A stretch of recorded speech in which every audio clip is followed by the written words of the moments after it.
جو یہ کہہ رہے ہیں کہ ہمیں جو نیشنل ورکشاپ کے لیے، سیکیورٹی ورکشاپ کے لیے جو نامزد کیا گیا، ہمیں تو پی ٹی آئی کی پارلیمانی پارٹی نے نامزد کیا، ہمیں تو نہیں پتا تھا کہ عمران خان صاحب کے تحفظات ہیں۔ اور پھر یہ تمام لوگ یہ بھی کہہ رہے ہیں،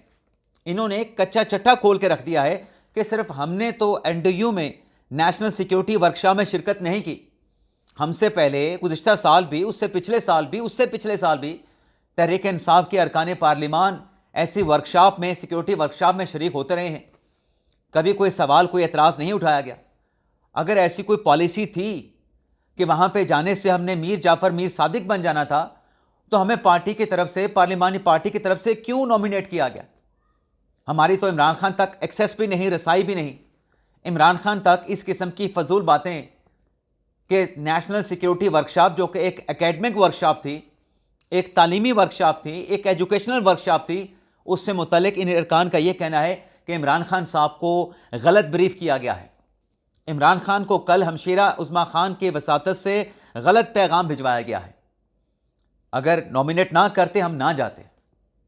اب یہ پارٹی کے اپنے لوگ جو ہے اپنے کپتان کے پاؤں پڑے ہیں کہ یہ آپ نے غلط فیصلہ کیا ہے، آپ کے کانوں تک غلط باتیں پہنچائی گئی ہیں۔ اچھا، یہ تو ناظرین پاکستان تحریک انصاف کے ارکان ہیں نا۔ تحریک انصاف میں جو کچھ انٹرنلی چل رہا ہے اس کو لے کے پی ٹی آئی کے جو ماضی کے جو رہنما ہیں وہ سارا ملبہ سلمان اکمل راجہ پہ گراتے ہیں کہ ساری شرارت اس کی ہے کہ اس نے مشال یوسف زئی کو کور کمیٹی سے، پولیٹیکل کمیٹی سے فارغ کرنے کے لیے، اپنی انا کی تسکین کے لیے خان صاحب کو غلط بریفنگ پہنچائی، خان صاحب کو غلط پیغام دیا۔ اب پاکستان تحریک انصاف میں انٹرنلی جو کھینچا تانی چل رہی ہے، اب جو سلمان اکمل راجہ کے خلاف پارٹی کے اپنے لوگ ہیں وہ متحرک ہو گئے ہیں، وہ علیمہ آپا کے پاس جا رہے ہیں کہ ہماری آپ عمران خان کے ساتھ ملاقات کی فہرست میں نام ڈلوائیں۔ سلمان راجہ تو ہمارا نام نہیں ڈالے گا، ہم خان صاحب سے ملاقات کر کے ان کو حقیقت سے آشکار کرنا چاہتے ہیں کہ آپ تک درست انفارمیشن نہیں پہنچائی جاتی، پرسنل ایجنڈا چلایا جاتا ہے، اپنی انا کی تسکین کی جاتی ہے۔ اور خبریں یہ آ رہی ہیں کہ اب پی ٹی آئی کے جو لوگ متحرک ہوئے ہیں وہ یہ سمجھتے ہیں کہ بات چیت کے ذریعے مسئلہ حل ہونا چاہیے، لیکن یہ جو وکلا حضرات پارٹی میں آگے ہیں یہ تو سیاسی طور پہ تحریک انصاف کو ڈبونا چاہتے ہیں، تحریک انصاف کو تباہ و برباد کرنا چاہتے ہیں۔ اب دیکھتے ہیں کہ علیمہ خان صاحبہ سے انہوں نے مدد مانگی ہے، علیمہ خان صاحبہ ان کو سپورٹ کرتی ہیں، سپورٹ نہیں کرتی، لیکن یہ ذرائع کی خبر ہے۔ خان صاحب کا پیغام تو کہتے ہیں نا کہ ایکس پہ آ جائے، یہ جو باتیں، یہ جو پیغامات پی ٹی آئی کے اپنے لوگ اپنی قیادت تک پہنچاتے ہیں، اس کو بھی ایکس پہ کیا کریں نا، پبلک اپلوڈ کیا کریں نا، عوام کو بتایا کریں نا کہ ہماری پارٹی میں یہ چل رہا ہے۔ اب فواد چودھری صاحب نے بھی پارٹی کے اوپر سوال اٹھا دیا ہے، پارٹی کے لوگوں پہ، راجہ صاحب پہ، مشال یوسف زئی پہ۔ فواد چودھری صاحب نے کہا کہ دے آر نو باڈیز، یہ پارٹی کو کیسے چلا رہے ہیں؟ کیا این ڈی یو کے ایک ایجوکیشنل کورس میں شرکت کرنا کیا غداری بن سکتا ہے؟ یہ تو خان صاحب کو غلط باتیں، غلط بریفنگ خان صاحب تک پہنچائی جا رہی۔ اب یہ پی ٹی آئی کے اندر سے آوازیں اٹھ رہی ہیں، تحریک انصاف کے انٹرنل کھینچا تانی شروع ہو چکی ہے، لیکن عمران خان صاحب کا ناظرین کل کی ملاقات کے بعد جو پیغام آیا، جس میں قومی سلامتی کے ادارے کے سربراہ فیلڈ مارشل عاصم منیر صاحب کو ٹارگٹ کیا گیا، ذہنی مریض کہا گیا۔ اب سوشل میڈیا پہ عمران خان صاحب کو کہا جا رہا ہے کہ وہ ذہنی مریض نہیں، ذہنی مریض تو تم ہو۔ اب جیسے آج سہیل افریدی صاحب پشاور میں یا کسی تقریب میں خطاب کرتے ہوئے فرما رہے تھے کہ جس کا کام سیاست نہیں وہ سیاست کر رہا ہے، جس محکمے کا کام ہے وہ اپنا کام نہیں دوسروں کا کام کر رہا ہے۔ آپ یہی چاہتے ہیں نا، آپ یہی چاہتے ہیں نا کہ سیاست میں غیر سیاسی لوگوں کی مداخلت نہیں ہونی چاہیے، آپ اسی کو جمہوریت کہتے ہیں نا، تو پھر آپ ان کے لیے مذاکرات کا ڈھنڈورا کیوں پیٹتے ہیں، گردان کیوں لگاتے ہیں؟ بھئی جن لوگوں کا پھر سیاست میں کوئی رول نہیں، انہی کے ساتھ ہی پھر آپ مذاکرات کے لیے کیوں تڑپے جا رہے ہیں، کیوں مرے جا رہے ہیں؟ اب خان صاحب کے اس پیغام کے بعد آج جو سوشل میڈیا پہ خبر آئی ہے، عمار سولنگی صاحب نے جو خبر دی ہے کہ عمران خان کے اس بیان پہ حکومت اور اسٹیبلشمنٹ کی طرف سے سخت جو ہے وہ رد عمل سامنے آئے گا۔ اب وہ سخت رد عمل حکومت کا کیا ہے، اسٹیبلشمنٹ کا کیا ہے، لیکن اسٹیبلشمنٹ کے قبیلے کے جو اہم شخصیت ہیں فیصل وڈا صاحب، انہوں نے آج کچھ نہ کچھ اس ریاکشن کے اثرات دکھا دیے ہیں۔ کہ عمران خان کے خلاف کیا ہو سکتا ہے، یا عمران خان کو اسٹیبلشمنٹ حکومت کی طرف سے کس قسم کا تسلی بخش جواب دیا جائے گا۔ اب ناظرین سنیں آپ کی اجازت کے ساتھ، فیصل ووڈا کیا کہتے ہیں، ایسی کی تیسی سے پاکستان تحریک انصاف کے لوگ،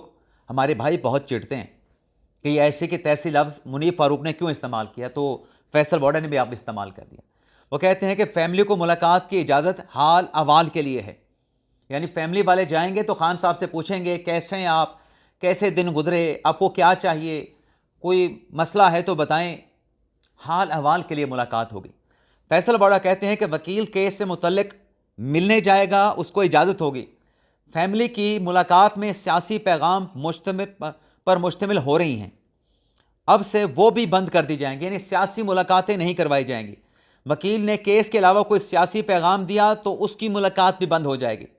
جیتی ہوئی افواج اور اس کے سپہ سالار کے بارے میں مزید بکواس برداشت نہیں کی جائے گی، بلکہ بکواس کرنے والوں کی زبان سے جوتے کی سول بنا دی جائے گی۔ جوتے کا جو سول ہوتا ہے زبان سے جوتے کا سول بنا دیا جائے گا۔ آگے کہتے ہیں کہ یہ ذہن کی گندگی ہے کہ بلا جواز اور بلا وجہ اپنے ملک کو عدم استحکام اور اپنی فوج کو بدنام کرنے کی جو سازش ہے اس کو سختی سے روکا جائے گا۔ اصولاً پیار کے بدلے ڈبل پیار، عزت کے بدلے ڈبل عزت، بدماشی کا جواب ڈبل بدماشی سے، اور اشتعال کرنے والی پارٹی اس دوراہے پر لے آئی ہے کہ واپسی اب مشکل ہے، اب کیسز اور چیزوں کو منطقی انجام تک پہنچایا جائے گا۔ وزیر اعلیٰ نے انچ برابر کوئی مزید بڑا بڑی کی تو بچی کھچی سیاست رہ جائے گی، وہ بھی گورنر راج سے ختم کر دی جائے گی۔ 9 مئی کے دہشت گرد جو کہ پی کے میں چھپے ہوئے ہیں ان سمیت سب اپنی خیر منائیں۔ نوٹیفیکیشن کرنے والوں کو کہا تھا کہ جلد آ رہا ہے، اب اس کو رول کر کے حلق سے نکالنے کی تیاری کر لیں۔ یعنی فیصل ووڈا صاحب نے بھی کہہ دیا ہے کہ نوٹیفیکیشن جلد آ رہا ہے، لیکن کیسے، اس پر ہم ابھی آپ کے ساتھ بات کریں گے، ابھی آپ کے ساتھ بڑی خبر شیئر کریں گے۔ لیکن جو خان صاحب کے پیغام پہ فیصل ووڈا صاحب نے جو پیغام دیا ہے اس کا آپ اندازہ خود کر لیں کہ خان صاحب کے لیے اور تحریک انصاف کے لیے آئندہ آنے والے دنوں میں کیا ہونے جا رہا ہے۔ صرف حال احوال کی حد تک فیملی کے لوگوں کو ملاقات کی اجازت ملے گی، وکلا کو صرف کیس کی حد تک ملاقات کی اجازت ملے گی، لیکن اگر سیاسی گفتگو کر کے باہر آ کے سیاسی پیغام ایکس پہ پوسٹ کرنا تو پھر یہ سلسلہ ویسے منقطع ہو جائے گا، پھر جس نے جو کرنا ہے کر لے۔ مجھے تو اس پیغام سے یہ نظر آتا ہے۔ اور جہاں تک بات ہے ناظرین نوٹیفیکیشن کی، تو نوٹیفیکیشن کے لیے جو تڑپے جا رہے ہیں، جو بڑے بے چین ہیں، جن کو بڑی شدت کے ساتھ اس نوٹیفیکیشن کا انتظار ہے، تو ان کے لیے خبر یہ ہے، بلکہ 2-3 دن پہلے تو ہم نے آپ کے ساتھ آپ کو بتایا تھا کہ جو سی ڈی ایف کا جو منصب ہے، جو کہ ایک تاریخی فیصلہ ہوا ہے، تاریخی قدم ہے، تاریخی منصب کے اوپر پہلی تعیناتی ہونے جا رہی ہے، تو اس کے لیے باقاعدہ تقریب کا اہتمام کیا جائے گا۔ تو آج کی خبر یہ ہے کہ جی ایچ کیو راولپنڈی میں بڑی ہلچل ہوئی ہے، بڑی نقل و حرکت دیکھنے کو، وٹنس کرنے کو مل رہی ہے۔ اب وہ حرکت کیا ہے؟ حرکت یہی ہے کہ سی ڈی ایف سے متعلق باقاعدہ تقریب کا اہتمام، تقریب رکھی جائے گی، اور اس تقریب میں جو کمانڈر آف ڈیفینس فورسز ہیں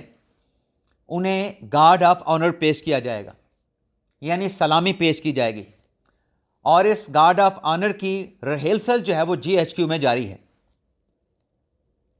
اس کی ریہرسل جی ایچ کیو میں جاری ہے، اور پروقار تقریب میں یہ گارڈ آف آنر پہلے جو کمانڈر آف ڈیفینس فورسز بنیں گے ان کو یہ گارڈ آف آنر سلامی وہاں پہ دی جائے گی۔ اور اس کے ساتھ ساتھ ناظرین یہ بھی بتایا جا رہا ہے، میں تو اس کو اندازے کے ساتھ، ایک رائے کے ساتھ یا ایک اطلاع کی صورت میں آپ کی خدمت میں پیش کروں گا کہ 2 اور نوٹیفیکیشن بھی ہونے ہیں۔ ایک تو چوتھی فورس، جیسے ہماری بڑی فوج ہے، ایئر فورس ہے، ہماری نیول ہے، چوتھی فورس غالباً یہ جو سائبر سے متعلق بھی فورس الگ سے بننے جا رہی ہے اس کا سربراہ بھی لگے گا، ایک اور بڑی تعیناتی بھی ہونی ہے۔ تو آئندہ آنے والے 1 سے 2 یا 3 دن میں جو نوٹیفیکیشن کے لیے بڑے بے چین تھے ان کے لیے بڑے سرپرائزز آنے والے ہیں۔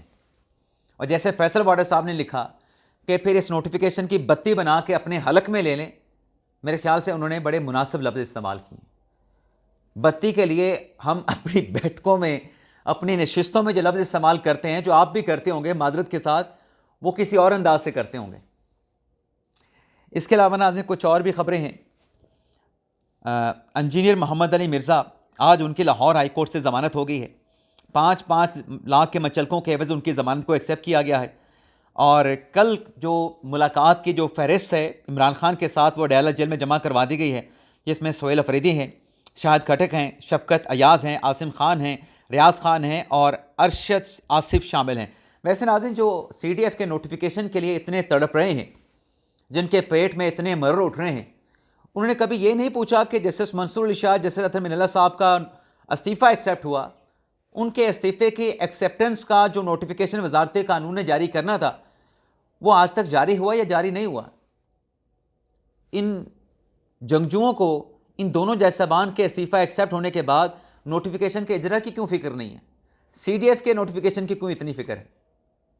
اجازت چاہتے ہیں ناظرین. اللہ تعالی ہم سب کا حامی ناصر اپنی دعاؤں میں یاد رکھیے گا. پاکستان زندہ باد.